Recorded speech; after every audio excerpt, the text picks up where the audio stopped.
Usually it's my battery, but I ran out of pink paint. But this is the EV, electric car charging port right here, and it's too close to this 2x4 here. Okay, when they're drawing the sheetrock, you don't want somebody's nail hitting that. Moving on along, and I'm not seeing anything really strange going on here just yet. But we're not through. We're not through. We're lookers. So we just kind of cruise on through here. The garage is part of the exterior. This is not air-conditioned space. We'll continue on out. And then we come over here. Now, this is just really a fine howdy doody. This is the main water shutoff valve to the house. Off, on. Parallel is on, perpendicular is off. How are we going to get to this pipe? I can't get to this pipe where you open it like that. You kind of put it in there. Or you're not going to be able to move the wall like that. And just as drastic, this is your pressure relief valve. How are you going to adjust that when you got piping in front of it? Okay, it's your pressure, excuse me, not your pressure relief valve, okay? It is your backflow and pressure relief, or reduction valve, pressure reduction valve. And you can't get into it. If you drywall around this box, you use this box, you're not going to be able to get to all three of these elements. And all three of these elements are important. How are you going to replace that without ripping out the drywall? Just asking. Then some of our piping is just a little too close right here. So we got the pink paint. And then some of our draft stopping, our thermal bridging tape is missing right here on this side of the primary bedroom suite bathroom wall. Okay, and coming along here, these are called anchor bolts. Okay, they're supposed to be every 5 feet. It's supposed to be within 12 inches of the end. There's supposed to be at least 2 per board. That one's too far out. Even if it continues on, even if it's got more, we should have had another anchor bolt right there. Okay, so moving on along. This is our door afterwards installation, and that's kind of what our siding looks like, for better or worse. Now, if you don't have a stoop out here, and I think you should have a stoop out here, but you know, regardless, 7 3/4 inches. That's your tallest step. So when you step out, you're either going to step out 7 3/4 inches or 5 inches to the ground. You're not going to step out 15 inches to the ground. You shouldn't be doing that. Okay? That shouldn't be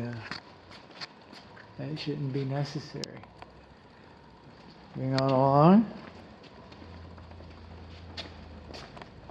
So we got nailing plates without nails.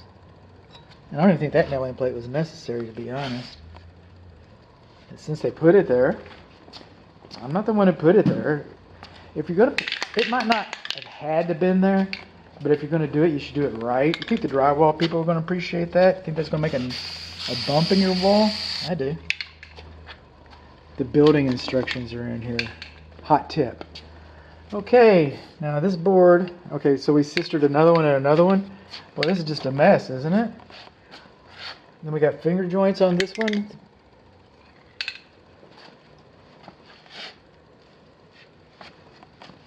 Over nailed much? It says split, so we sistered this other one on. You're not split. Okay.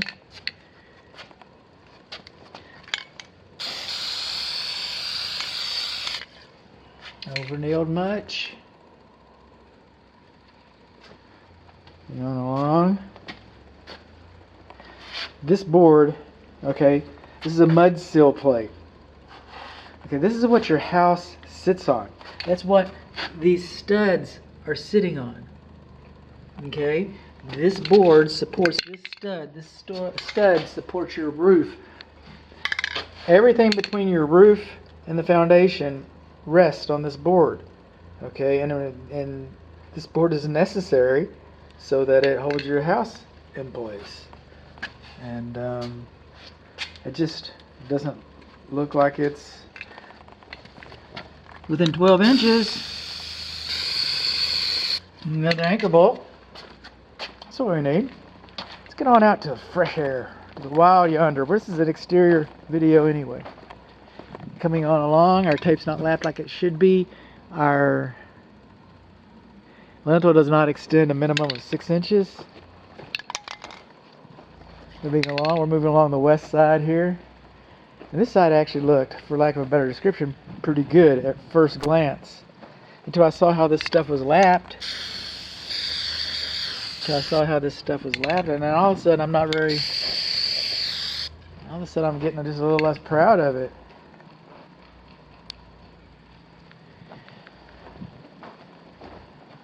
Here's our HVAC equipment. Now I get it, these whips are extra long. That's what they call the electrical connections. They're extra long, so that way they can cut them back.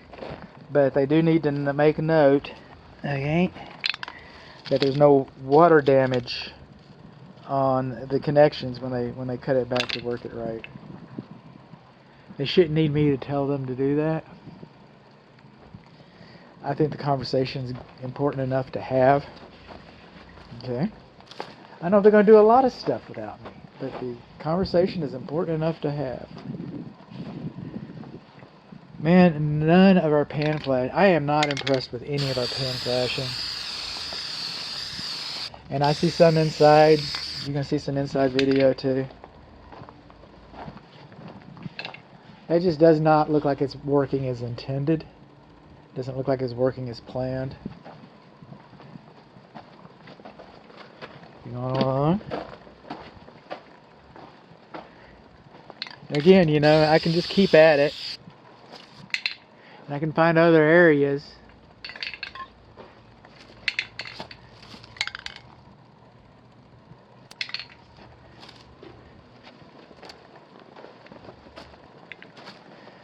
What this house needs is another set of eyes and another set of hands to go around all these details and address them and make them right. Okay? And I don't have to be right all the time. I'm not a proud man. As long as my client's getting taken care of, that's what we care about. Okay? But I'm opening the conversation here. Then over here on this side of the patio, we can see that we got post tension ends. So we got post tension end slab foundation, which is a very strong foundation. Okay, and then they tighten them and they cut them, but then they're supposed to seal the holes. And over here on this side of the patio, we've got all these open exposed post tension ends. And we need those sealed with concrete, okay? Well, with a patch, like this one was sealed. Okay? Because when metal rusts, it gets weaker. It's our strongest building material. That's what makes this foundation so strong. When it rusts, it gets weaker. And when it rusts, it expands. And when it expands, it cracks your concrete. And if it rusts and expands and gets weak enough and it breaks, it's an expensive fix 10, 15 years down the road. Oh, you got a 10-year warranty on your foundation. 11 years of tension cable and breaks. Well, it's out of warranty. That's on you, but you didn't build it right. No, you got it inspected. Okay, I guess I'll just pay somebody to do it. No, you don't want... And then stapling inside of our flashing tape? Really?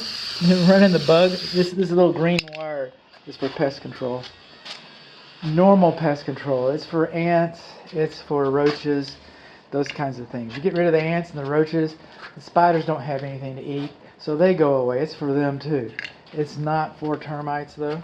That's not for a termite treatment through your wall automatic type thing. We address the termites a different way here. But it is for general pest control. Spiders are your friends, by the way. You take all their food away, they go away. You let them eat all their food, you know. Our zip tape over here. You got a TV going up here. A little moisture won't hurt your TV at all. Sure won't. A lot of people pay extra to put water in their TV. Yeah, they do. That way they can watch underwater documentaries. Okay.